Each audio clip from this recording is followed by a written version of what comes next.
Hola, mi nombre es Manuela Mejía y voy a exponerles el artículo 12 que trata sobre el consumo de oxígeno en la técnica de recirculación doble de nutrientes en acuaponía, conocida como DRAPS.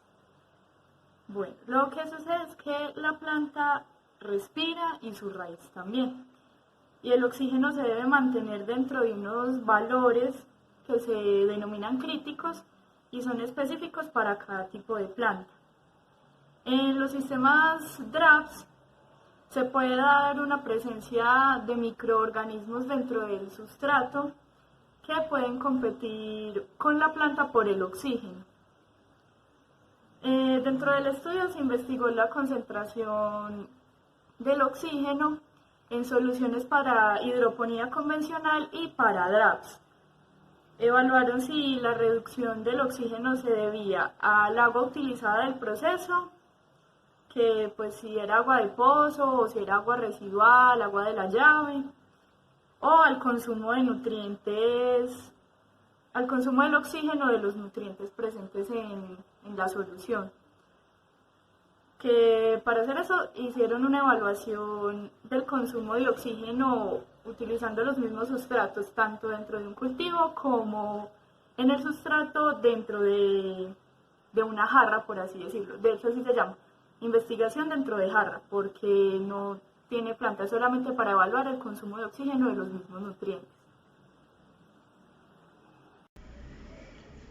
Bueno, mi nombre es Sebastián Díaz Quintero y yo les voy a exponer el artículo número 9 sobre la seguridad alimenticia a nivel mundial, la intensificación de necesidad de maíz en África, con la brecha tan grande que hay entre el rendimiento por la necesidad de los nutrientes necesarios del cultivo en la fertilización del suelo ha sido grande. El problema radica en que en los últimos años, más que todo en África y en América Latina, ha aumentado mucho la población y los nutrientes no se están usando de una manera adecuada. Por ejemplo, vamos al caso de África. En África hay un rápido crecimiento de la población. También, como todos sabemos, hay mucha desigualdad, pobreza y muchas problemáticas que son ya con el agua como tal. Entonces, aparte de ello, por el clima, eso también lo podemos decir para América Latina, por el clima, por conflictos que son ya entre los seres humanos y todo eso, y por la desigualdad que hay para adquirir los alimentos. Se han visto toda esta problemática. El maíz, hablé al principio del maíz porque como tal son los cereales, pero el que están cultivando más hoy día es el maíz y con el que están subsistiendo muchas familias y sobreviviendo también. Entonces lo que pasa es que el rendimiento del maíz en África es entre el 15 y el 25% de un 100% que le podrían sacar. Entonces es una cantidad muy pequeña de un porcentaje de un buen rendimiento. ¿Qué es lo que pasa? Por ejemplo, allá no están usando la cantidad necesaria de nitrógeno, perdón, fósforo y potasio, que son nutrientes, como lo he hablado en anteriores videos, muy importantes para el crecimiento de los cultivos. El nitrógeno, sin una buena cantidad o la cantidad necesaria de nitrógeno en un cultivo, este no va a crecer de la manera apropiada y tampoco va a tener la cantidad apropiada de frutos. También hay que tener en cuenta que si se le agrega muchísimo tampoco va a servir. El otro problema es que no se le están aplicando ni siquiera 10 kilogramos por hectárea cuadrada de estos NPK, que son los nutrientes más importantes para ello. También sabemos que estas tierras son muy áridas, baja fertilidad por los pocos nutrientes que ya hemos dicho. Al contrario, en otra parte, que es la parte de Europa y todo ello, antes hay normas con las cuales están prohibiendo el uso excesivo de fertilizantes, ya que este uso excesivo de fertilizantes es perjudicial para todos y es una gran fuente de contaminación. También hablamos mucho del nitrógeno, entonces hay leyes que prohíben hasta cierta cantidad y todo eso, para restringir esto, buscando también que estos materiales puedan llegarle a todas las personas en diferentes partes del mundo para que puedan pues trabajar de una manera muchísimo mejor. Hoy día lo que hacen en África se necesita aumentar entre 9 y 15 veces la producción o la aplicación del nitrógeno en estos productos. También hay que aclarar que, por ejemplo, otras fuentes importantes son el arroz, que también le está sucediendo lo mismo, y muchas plagas. Las plagas han sido un problema a lo largo de toda la vida, en todo el proceso, pero hoy día ha ido aumentando un poco más esta parte, ya que por los gases de efecto invernadero y todo esto se hacen plagas un poco más fuertes, que son un poquito más difíciles de tratar. Una de las soluciones que le han buscado a esto es que han hecho estudios con los cuales intentan buscar como los datos y mirar qué pasa con cada producto en diferentes partes en el norte de África y todo eso, buscando cuál es en sí el problema, cuánto es lo que necesitan, qué les hace falta. Y como el problema también radica mucho en el agua, en la problemática que es el agua, entonces están cavando muchos pozos intentando pues mejorar con este problema, pero también sabemos que por parte de los gobiernos hay mucha corrupción, la cual frena un poco ello, frena un poco eso y no deja que todo este proceso en el que se busca mejorar se haga tan rápido. La idea es que para el 2050 se aumente muchísimo ya la producción y lo que es la calidad de vida de todos ellos, porque pues al tener mejores cultivos van a haber mejores ingresos y más calidad de vida, con la cual podrán ir adquiriendo mejores cosas. Bueno, para concluir podemos ver que organizaciones como son la ONU están muy pendientes de ello, porque uno de los objetivos de desarrollo sostenibles es la eliminación de la pobreza y que haya agua en todos los lugares. Pero esto es una cosa muy difícil, ya que es un corto plazo para lograr este gran objetivo, porque hay que enseñarle a las personas el método de cultivar, hay que aprender cuántos nutrientes NPK necesitan nuestros productos, nuestros cultivos como tal, y también lo que es encontrar el agua haciendo los pozos. Todo esto es algo muy complejo, ya que esto se ha venido trabajando hace muchos años, pero solución como tal no se la ha podido dar. Se sigue mejorando, se sigue creciendo, pero todavía falta muchísimo. Por otro lado, lo que es el exceso de fertilizantes en el suelo también es una problemática muy grande, ya que como tal los gobiernos están creando las leyes y eso para disminuir el uso de estos, pero está sucediendo también que después de que si las personas se dan cuenta y dicen, ah, jue madre, esto hay que mejorarlo, esto hay que cambiarlo, eh, la tierra no vuelve a ser igual, la tierra baja su producción, se vuelve infértil, y para volverla a organizar como estaba antes se deben de hacer procesos químicos que no son pues de la noche a la mañana y no son bastante largos. Entonces creo que la problemática dada en este artículo aún no está solucionada plenamente y todavía tiene muchos obstáculos por superar. Muchas gracias. Ciencia hortícola. El régimen de gestión de nutrientes afecta la calidad del agua, el crecimiento de los cultivos y la eficiencia del uso del nitrógeno de los sistemas acuapónicos. El manejo sostenible de nutrientes es de importancia crítica para lograr un alto rendimiento y calidad de los cultivos. Para mejorar la eficiencia del uso de los nutrientes, el sistema de producción agrícola. Pero no se ha establecido completamente para acuaponía.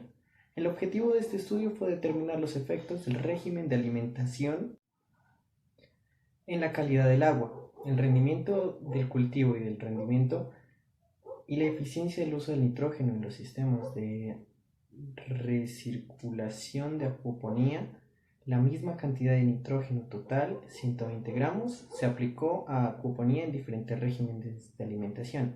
Alimentación acuapónica creciente, el régimen de alimentación estándar y alimentación uniforme y la intermedia. Para las producciones durante un mes de 6 especies vegetales.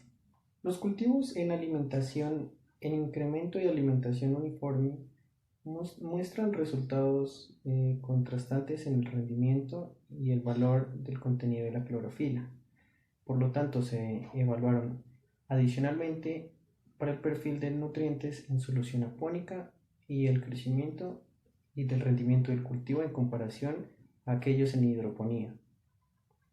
Usando 8 vegetales de hojas, col, china, mizuna, acelga, lechugas, hierbas como albahaca y chía, vegetales y frutas como tomate cherry. La alimentación uniforme mejora la calidad del agua. Reducir las concentraciones promedio de compuestos nocivos en comparación con la alimentación incrementante y el crecimiento de rendimiento de los cultivos similares, particularmente la alimentación uniforme, tiende a aumentar la concentración de nutrientes y minerales. En la solución acuapónica durante la primera semana después del trasplante, mientras que en comparación a la alimentación incrementante, independientemente del régimen de la alimentación, la acuaponía redujo el crecimiento de raíces finas en vegetales. En comparación con la hidroponía, en general las verduras y hierbas cultivadas en alimentación uniforme tuvieron una mayor tasa fotosintética, desde la primera hasta la segunda semana después del trasplante y durante todo el periodo de producción y mostraron un mayor valor de contenido de clorofila. Y el contenido total del nitrógeno en la hoja a nivel similar o ligeramente inferior a la hidroponía.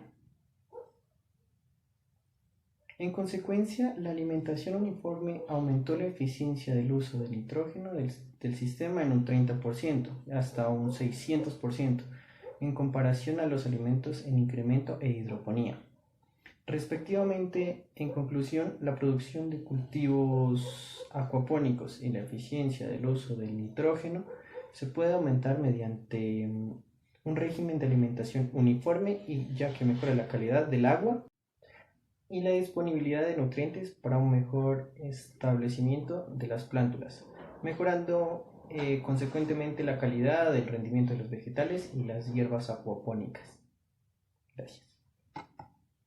Es un sistema de producción agrícola que está emergiendo rápidamente, que recicla la efluente de la agricultura para producir cultivos vegetales que gastan nutrientes creando un ecosistema simbiótico para peces, microbios y plantas en un sistema cerrado. La acuaponía también ha sido propuesta como una solución sostenible a los desafíos actuales en producción de alimentos, ya que reutiliza más del 98% de su agua de efluentes de la agricultura y por lo tanto reduce considerablemente la cantidad de aguas residuales vertidas en el medio ambiente. Acarrea un desafío difícil para el manejo de calidad del agua que circula el sistema. Por ejemplo, mientras organismos requieren un entorno de agua diferente para un crecimiento óptimo, se sugiere que los parámetros de calidad del agua se estén constantemente evaluando para promover la nitrificación y para garantizar la salud de los peces. Tiene que tener un sistema óptimo y un pH balanceado con un rango de 6.5 y 7.5 que generalmente se mantenga en el sistema de acuaponía. Tal ambiente de agua es subóptimo para el crecimiento de las plantas, haciendo que los cultivos de las plantas sean menos productivos y rentables en comparación con aquellos cultivos en hidroponía. La disponibilidad y composición de nutrientes en acuaponía son principalmente afectados por el régimen de alimentación, ya que la alimentación de los peces es la principal fuente de nutriente para cultivos vegetales. La actual guía de alimentación recomendada para acuaponía se debe proporcionar alimento para peces al 1% del peso corporal por día para peces de más de 100 gramos de masa corporal. Como tal, el aumento de la tasa de alimentación se utiliza como un régimen de gestión estándar para las operaciones comerciales de acuaponía y la investigación. Este concepto puede haberse derivado de la suposición de que la aplicación de los nutrientes adicionales es benéfico para impulsar el crecimiento y el rendimiento de las plantas, ya que las aguas residuales no contienen suficiente nivel de nutrientes para las plantas. Aunque siendo ampliamente utilizados, no se sabe si el régimen estándar de alimentación creciente es el mejor de las prácticas en el manejo de nutrientes de acuaponía. La presencia de oxígeno siguió un valor promedio diario, con una fluctuación correspondiente a una disminución durante el día y una estabilización durante la noche. En la temporada de abril-junio el agotamiento se hizo más notorio y en julio, que ya es temporada de verano, llegó a casi cero. Entonces, ¿qué pasa con esto? La presencia del oxígeno afecta directamente el rendimiento de la planta. ¿Por qué? Porque el oxígeno es primordial para realizar ciertas actividades fisiológicas, lo que afecta directamente el crecimiento, y en los tomates se evidenció una reducción en la absorción del agua entre un 20 y 30% luego de 48 horas de cortar el suministro de oxígeno. Esto también trae como consecuencia una reducción en la transpiración de la planta, ya que se cierran los estomas, pero se hacen más vulnerables a infecciones y a patógenos. Así sea que la inhibición de la presencia de oxígeno sea solo en zonas de la raíz y no en toda la raíz. Las condiciones en las que se realizó este experimento fue en un invernadero donde la temperatura estaba regulada a 22 grados centígrados en el día y a 18 grados centígrados en la noche. Hicieron una siembra de 2 trincheras simples a los lados del invernadero y 3 trincheras dobles en el centro del invernadero. Se instalaron 7 medidores de temperatura en medio del invernadero, justo encima de las trincheras dobles, y se realizaban mediciones cada 15 minutos. Estos datos se guardaban en una base de datos y para los cálculos se tomó en cuenta el valor medio de ambos sensores en el mismo tiempo. También se tenían 20 sensores de oxígeno acomodados en pares. En la zanja media había 6 pares, en las 2 trincheras dobles de los lados había 2 pares en cada una, o sea que habían 8 sensores, y también había 2 sensores de radiación. Bueno, para el consumo de oxígeno, para evaluar el consumo de oxígeno en diferentes tipos de agua, realizaron la solución y la depositaron en frascos de vidrio con tapas herméticas y se hacía una medición del oxígeno cada 5 minutos durante 370 minutos. Para todos los tratamientos se calculó el consumo durante esos 370 minutos de medición. En algunas muestras ocurrió una drástica disminución inicial en el oxígeno y se estableció un umbral. Para analizar estadísticamente se usó la correlación entre la concentración de oxígeno, la densidad de la luz y la temperatura a la que se encontraba la solución, esto dentro del cultivo, que se conoce como una correlación bivariada. Y se tuvo en cuenta la homocedasticidad y la heterocedasticidad. La concentración mínima de oxígeno estuvo entre 50 y 100 micromoles por litro, con una disminución diaria promedio de 148 micromoles por litro y en la noche se estabilizaba a 250 moles por litro. En el tercer periodo, que fue ya en la temporada de verano, a partir de julio, la concentración de oxígeno llegó a bajar tanto que llegó a 0 micromoles por segundo. Lo que hicieron para que no se viera afectado el desarrollo de la planta fue que instalaron una piedra de burbujas de aire y pues esto alteró un poco los datos, pero era para salvar el cultivo y para tener una producción. Bueno, en el análisis de los sustratos se evidenció que en el sustrato para DRAPS el oxígeno cayó rápidamente, la presencia de oxígeno cayó rápidamente, mientras que para hidroponía caía pero se estabilizaba cuando era hecha con agua residual. Y las demás muestras pues presentaban un consumo de oxígeno pero era muy nivelado. Uno de los puntos que más se evidenció en este experimento fue que la intensidad de la fluctuación en la presencia del oxígeno aumenta en temporadas calurosas y la cantidad de oxígeno soluble en estas soluciones acuáticas depende mucho del calor o de la temperatura específica a la que se encuentre, ya que al aumentar la temperatura la solubilidad del oxígeno se reduce considerablemente. La saturación recomendada para la mayoría de las plantas es mayor al 60%.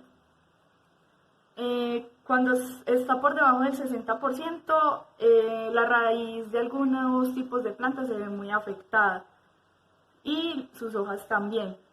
Por ejemplo, el pepino tolera una saturación del 50%, pero en el caso puntual del tomate se recomienda un 65%. Con este experimento hubo una temporada en la que la saturación estuvo por debajo de este porcentaje, que fue en verano. La planta no se afectó por lo mismo, por la implementación de la piedra de burbujas de aire. Gracias a esto, las hojas y la longitud de la planta no se vieron afectadas, pero el fruto sí. Las plantas que tuvieron una mayor saturación de oxígeno presentaron unos frutos con mayor peso.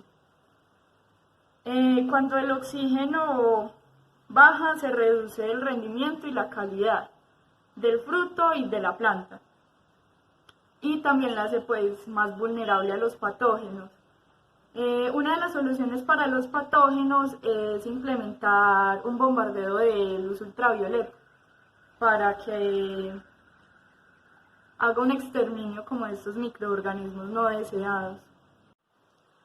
Como conclusión, se obtuvo que cuando vamos a hacer un cultivo acuapónico de recirculación doble de nutrientes, debemos tener en cuenta que hay un riesgo de que la presencia de oxígeno caiga en épocas de verano, por lo que debemos implementar una forma de oxigenar la raíz de las plantas cuando vamos a usar este método y es una temporada calurosa.